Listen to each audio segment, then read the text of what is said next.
Hey, what's going on, guys? It's Jack. While Totemic Shaman has been incredibly dominant throughout Season 1 and Mythic Plus, there's a number of times where people have had some questions and some concerns about different talents, some gameplay issues they've been having, and so I wanted to whip up this quick guide to talk about some of the challenges coming in for Totemic Shaman and how to play it like a freaking beast. So first and foremost, I want to talk about some of the different talent options that we have available to us, because there's been a few different changes, I think, for what some of the people have been running over the past, about month or so. This is a heat map that comes from Archon. Archon's on the Warcraft log site. And so this is basically just showing for high keys, what are people actually running the majority of the time? So you can see 97.8% of the time they're playing Totemic, right? You can see some of the different talent options, things, like Windrush Totem or the Jet Stream bonus are run sparingly, and in particular, it's run 5% of the time, which is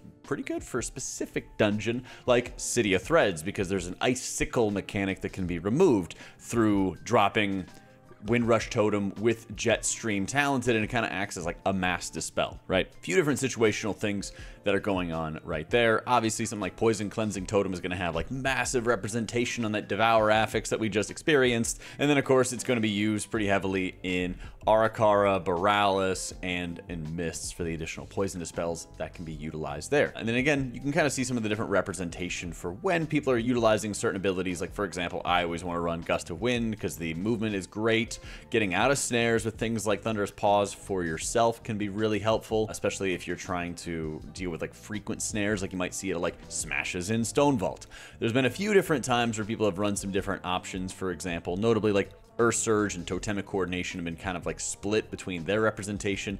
Personally, I think the chain heals from totems being more effective is much better. You'll also see supportive imbuements, which has been rising up in representation over the past couple weeks as people have been putting the additional imbuement onto their weapon, increasing their healing, increasing the duration of their totems, all that fun stuff. And then of course you can see kind of like the hard lock talents in the hero talent option notes. On the spec tree, a lot of people have been moving away from Primal Tidal Core, Tide Waters, even sometimes a Tidebringer as well. And talents have been moved into, additional cooldown reduction for your Healing Tide totem. Things like Torrent have been very helpful, while there's also been a lot of mainstays from the guides. Even though Earth and Harmony got nerfed from 5% DR into 3% DR, it's still seeing a huge amount of representation.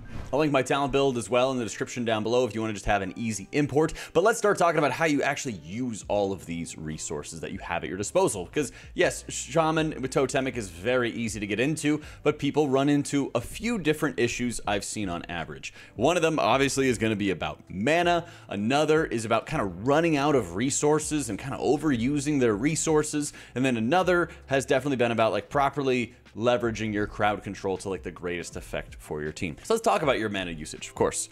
First things first, Healing Stream Totem is the conduit to actually cast all of your chain heals. You have a lot of talents in your tree that are optimizing with chain heal, but you aren't what they call hard casting. You're not specifically casting the chain heals yourself most of the time.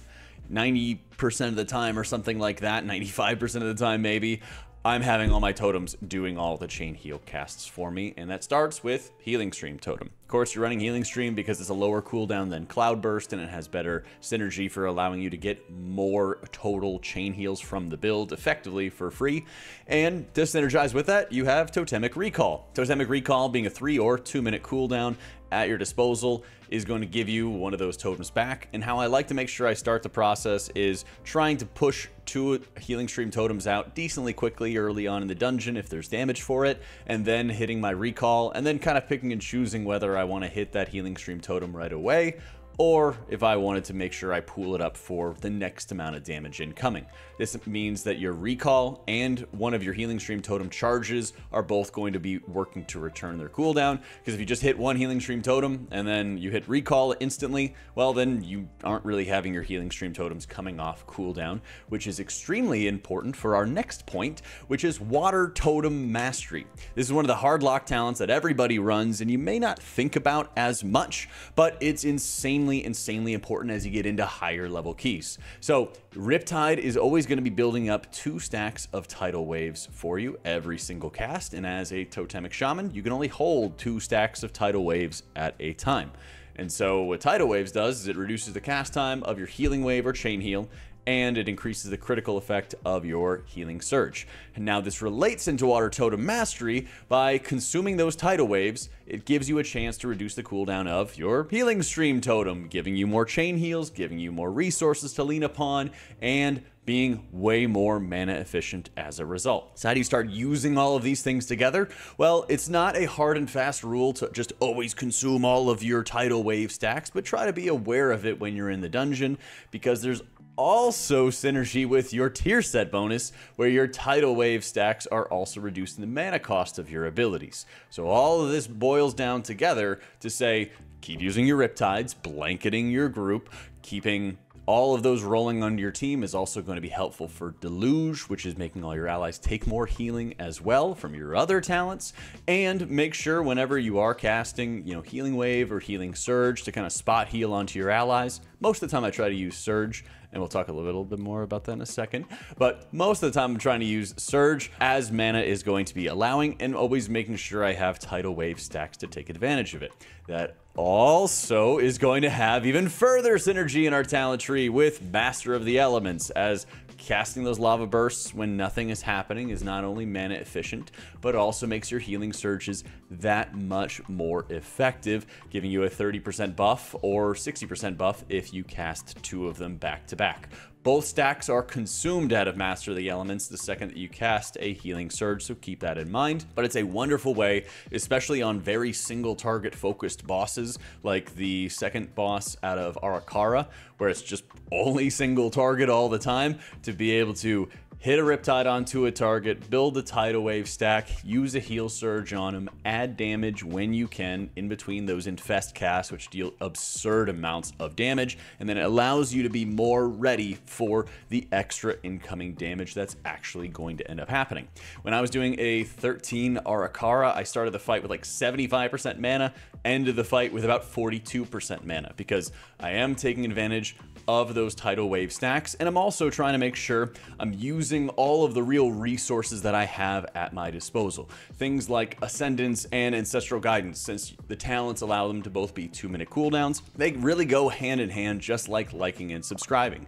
And while there's not a huge amount of damage on the entire party all at once on a fight like the second boss of Arakara, just using those cooldowns is allowing you to be a bit more mana efficient for every bit of healing that you do, and making it that much easier to start topping off a lot of your allies. A number of areas where people are going to be running out of mana, playing a little bit less efficiently, is they sort of miss those opportunities and sort of miss those windows to stack all of these effective modifiers on top of each other to blast as much healing. Or there's moments where they say, well, I don't need it for this moment, and so I'm just going to kind of hold on to it a little bit more, and I'll wait till I actually need it. But that's a huge area where people start burning their mana bars down, and then when damage continues and damage is heavy, you might have a cooldown on hand, but not enough mana to really push out the output that you need to, especially when you're allowing your AoE healing to be handled by your totems, and then you're trying to supplement that healing with your surges or your heal waves, and then your mana is going to be in a much worse position. Ideally, you should always be drinking as well in between each of these pulls as best as you possibly can, but sometimes you kind of get into that situation where you are fighting for your life and the lives of your allies, and that's where a lot of problems can start coming in. Another area, though, is the crowd control. As we had mentioned, Shaman has some of the best crowd control really in the game right now, but as we all know, if you're overlapping cooldowns with everybody else, you're going to start running into a number of problems. So one of the biggest things that I always like to do whenever I'm in a pug environment, and I don't really know how people are going to be utilizing a lot of cooldowns, is I like to walk into pulls and almost instantly just start using Ascendance, AG, and then taking advantage of some early healing stream totem use. The idea behind this is that there's a number of mobs in dungeons that have like volley casts, for example, like the high prio kicks, but often they don't cast the second a pull begins. They kind of take a little bit of time. So what I usually try to look for in a pug is I try to like pop healing cooldowns and just get ready to kind of muscle heal through like the bolts that are casting from, any number of mages. You can name half the dungeons in this pool at least have these mages. They cast bolts on players. There's all kinds of garbage that's going to fly out sort of randomly.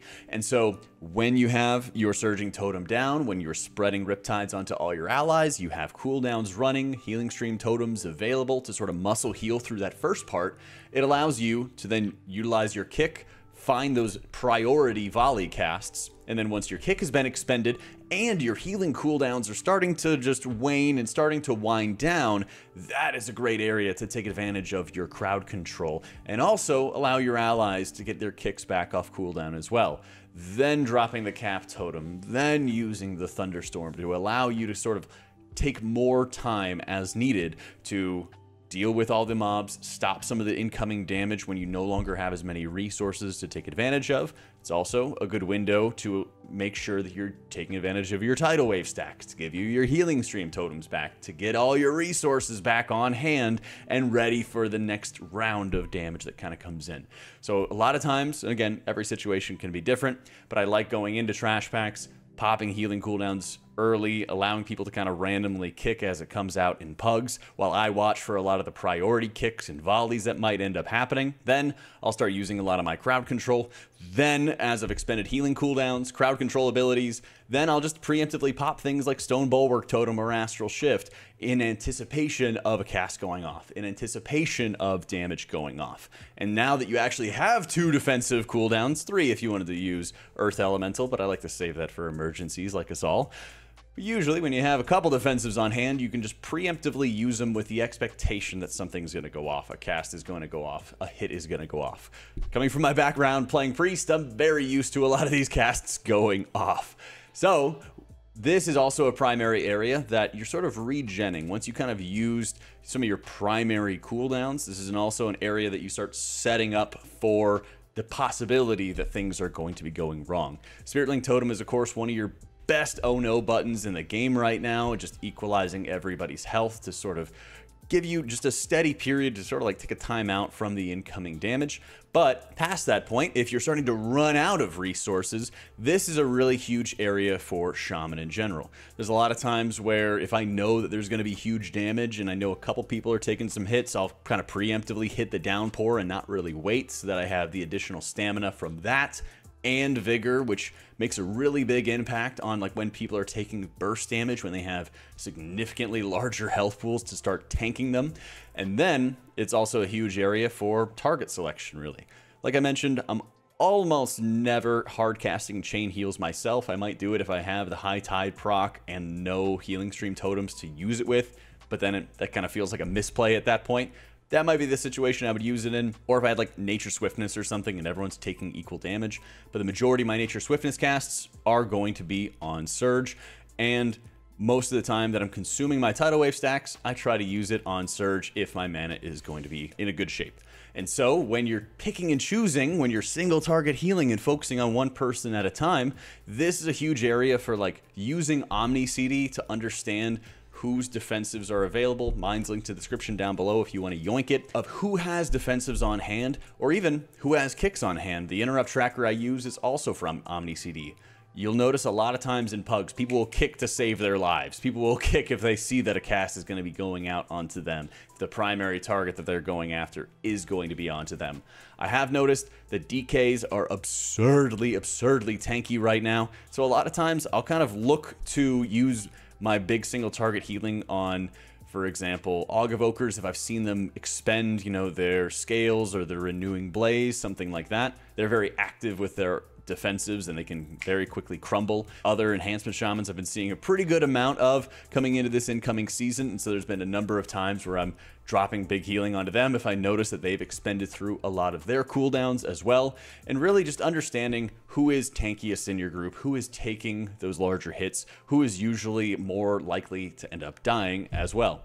Another area is when there's not a crazy amount of rot damage going out into these instances, but even if you get into these like overwhelming situations, sometimes there's some moments where like you just kind of know that somebody might bleed out and die from one effect, but you can actually save, you know, 1 or 2 other people by prioritizing them a little bit more. This is a huge area for you avoiding damage and you using defensives and preparation before these hits start coming out, which makes it so that you don't have to use as much healing onto yourself. You can survive better with some of the cleave healing coming in from your healing stream totems and the chain heals that they are producing. Same thing with your healing tide, your spirit link, also cleaving out onto you. Makes things way, way easier overall, and then you can start putting more output and putting more focus into other people as you go forward. Another thing I always try to make sure I do is take advantage of Totemic Projection. I always run it every single time I am playing Totemic because it makes a massive difference in just kind of shifting the healing rain over to your allies, or just making sure it contributes damage for you every single freaking time, so that I already have the Deluge talent bonus for the increased healing. I already have the additional healing under their feet. Sometimes it's also going to be Downpour, which I can like better reposition onto my allies and have a little bit easier of a time there of getting to just activate the Downpour for the additional stamina, for the additional healing. I try to do that really as much as I can if I'm hitting, you know, 3 or more targets or 4 or more targets, or even if everyone's full health, using it before damage happens. If you have like the burst coming out of the machinist boss on like Stone Vault, where you know it's going to be huge amounts of damage, and then you're going to be able to prioritize it. Last pro tip that comes to mind for the final boss of Arakara, keep in mind that Poison Cleansing Totem can be very dangerous. I feel like everybody kind of understands that, but I've also seen people who are asking if they should not use the totem on that fight. If you really want to be kind of sweaty and smart about it in a pug environment, what you can do is you can actually take advantage of the fact that Poison Cleansing Totem is a 30-yard radius. And so what that could mean is you could basically drop Poison Cleansing Totem in the back of the room. Or, for example, you could Totemic Projection it behind you before damage actually happens. And that way it'll dispel you and then maybe another range player who's probably far away from melee and not sitting in the melee pile. And then it won't actually dispel anybody in melee. It's an interesting thing that you might want to try out in pugs, so that, hey, I just dispelled 2 range players, the rest of the melee I can just blast healing into them, they can watch their timers or dispel themselves. That, you know, it's their problem or something. You would never have to worry about a situation where melee gets insta dispelled when they're right next to Johnny, and then Johnny gets hit by the wave and he gets taken out, or anything like that. Because of the 30-yard range requirement in Poison Cleansing Totem, you can actually utilize your movement and Totemic Projection to kind of get around some of those problems. Let me know if you guys have any other questions about Totemic Resto Shaman. And while I believe right now there's 7% representation of Farseer Shamans in 7s and above on the Archon heat map, if you guys are interested in a Farseer video, let me know as well, because I really enjoy doing some of these highlights for specific hero talents and playstyles. Thanks so much for watching, guys, and huge thank you to our patrons who make all this content possible. If you'd like to support and get early access to new videos, check it out in the description down below. Thanks so much for watching, guys. Hope y'all enjoyed it, and I'll catch y'all next time.